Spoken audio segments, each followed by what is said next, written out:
one, give you a tour of Kali Linux. Kali Linux is one of the most favored operating systems for cybersecurity enthusiasts like myself. Why?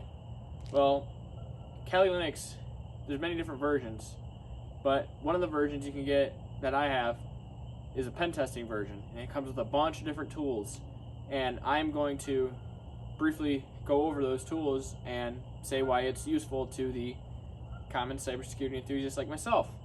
Secondly, I'm going to run down one of the biggest hacks in history and try to explain what happened in simple terms for you guys to understand. This hack is the Solarwinds Hack, also known as Sunburst. This only happened a year ago, so it's very new and recent, and they're still trying to overcome it as we speak. So I look forward to being able to teach you something, and I hope you guys can sit back, grab a thing of popcorn, and enjoy. Thank you guys. Kali Linux. Kali Linux is the favorite operating system among ethical hackers. Why? Kali Linux offers a lot of tools and extensions that no other operating systems have to offer. Here we are on Mac operating system, Mac OS. Doesn't really have much you can do through it with ethical hacking standpoints, but it does, however, have a terminal.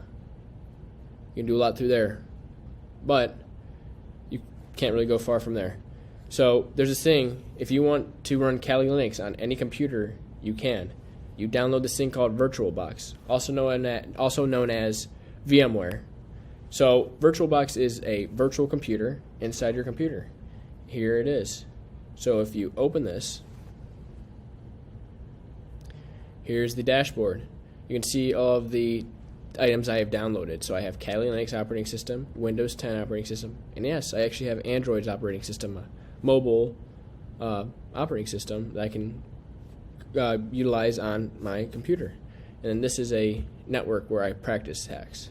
So we're going to go here. So how you get these here, you import raw files from trusted sources, and you import them, and then you configure them to your liking here.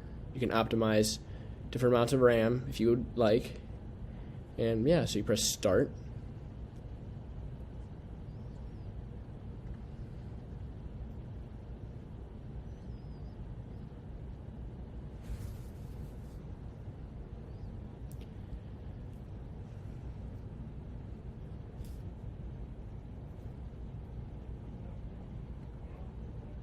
And it's so, as I said earlier, what makes this so special, it's the tools and extensions that this comes with. And those are right here. As you can see, there's a whole host of options. There are courses that you can take on each specific tool here. That is how in-depth and complex they can get. So there's a little rundown.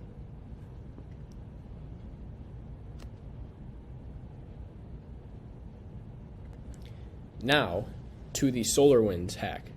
The Solarwinds Hack is controversially the biggest hack in modern history. As I said earlier, it happened last year, 2020, and how they did it, some aren't sure, but one thing is for sure is that tools like these were utilized in order to do so. So this is used for the smallest types of hacks and the biggest types of hacks.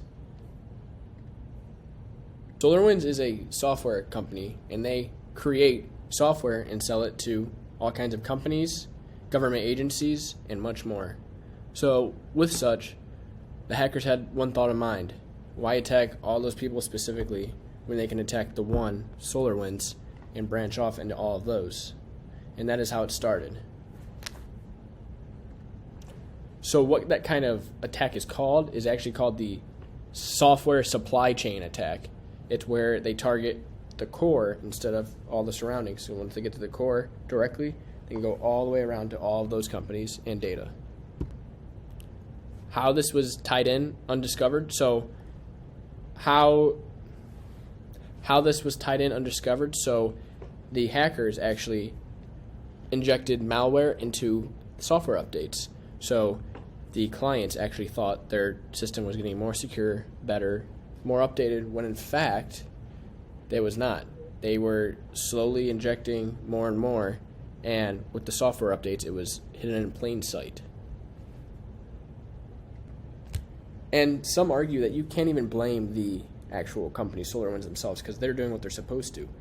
They're keeping their software up to date. However, then you have the other half of people saying it was their fault because they didn't overlook the software updates effectively enough. Many feel that this was Russia behind all of this, but there's really no hard proof of who did it.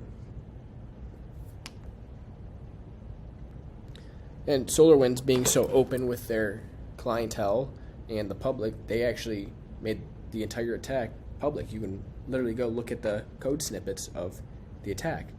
And the thought process behind this is the more eyes of ethical hackers that are looking at this, the easier and the faster it can get patched, and then they can prevent further attacks like such. And then at the same time, this hack, like I said, undiscovered. At first, a big part of it is because they designed it so the hacks sat dormant for 2 whole weeks. So it was already in their system for 2 weeks before it did anything.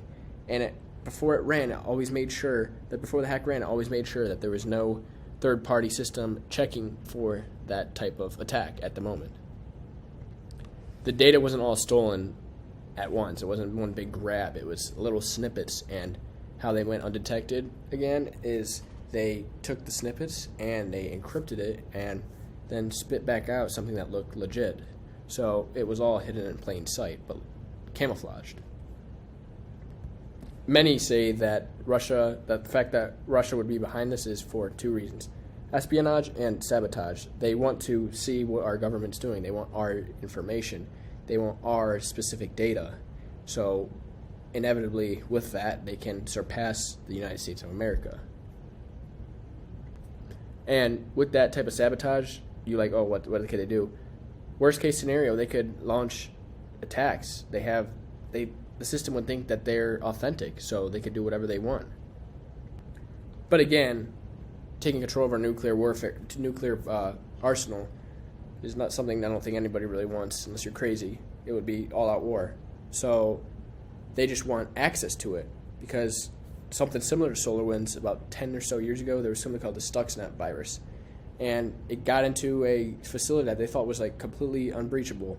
It was air-gapped. If you don't know that, you literally can't get to that network. You're locked out. So what somebody did is they dropped a bunch of USB drives out in the parking lot, and that's social engineering. The curious consultant or somebody grabbed it, at least one of them, plugged it into the computer, and little did they know their computer was tapped. And once they went to work on that air-gapped network, the entire network was vulnerable. So what they did with that is they connected to the nuclear system, and they put in false values that caused a lot of the machines to break, setting them back substantially in the nuclear realm.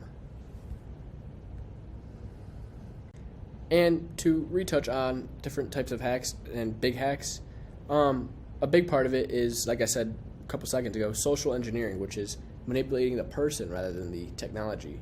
So, for example, a couple years ago, Tesla underwent this.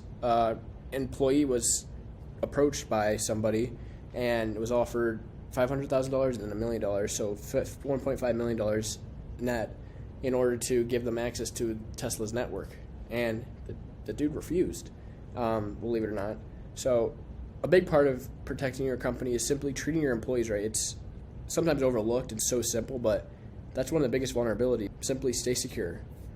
And finally, I want to thank you all for coming here to watch, and we'll see you next time.